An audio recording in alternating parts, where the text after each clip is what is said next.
నేనైతే ఖుషిగో ఖుషి ప్లేట్ కదా, ఇక టిఫిన్ చేసి ఖుషి అయ్యే అందరికి ఇక ఒక లైక్ కొట్టున్నాను, ఒక లైక్ కొట్టున్నాయి ఫ్రెండ్స్, ఒక లైక్ కొట్టున్నాను అని చెప్పు, ఒక లైక్ కొట్టున్నాను, ఒక లైక్ కొట్టండి.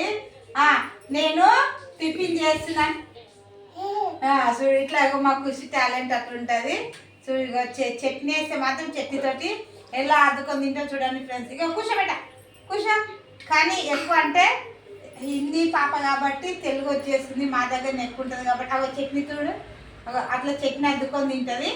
కానీ సపరేట్ మాత్రమే ప్లేట్ ఉండాలి మీకు, కింద కానీ పెట్టిన కానీ ఉంచుడు కానీ మీన్ వేసుకోవడం కానీ చేయదు. కానీ ఆమెంత కామెడీ తింటుంది, మనం తినిపించిన తినదు. ఇక అందుకని ఇక ఈమె ప్లేట్ చిన్న ముక్కలు చేసి ఇట్లా చట్నీ వేస్తే ఆమంతకు ఆమె తింటుంది అన్నట్టు. చెప్పు బాయ్ చెప్పు మరి, ఇక చెప్పు బాయ్ ఫ్రెండ్స్ అని చెప్పు. బాయ్ ఫ్రెండ్స్, ఒక లైక్ కొట్టండి, ఒక లైక్ కొట్టండి. ఓకేనా ఫ్రెండ్స్, నచ్చితే లైక్ చేయండి, షేర్ చేయండి, కామెంట్ పెట్టండి. ప్లీజ్ సబ్స్క్రైబ్ చేసుకోండి కొత్తగా చూసే వాళ్ళు. ఓకేనా ఫ్రెండ్స్, బాయ్ మరి.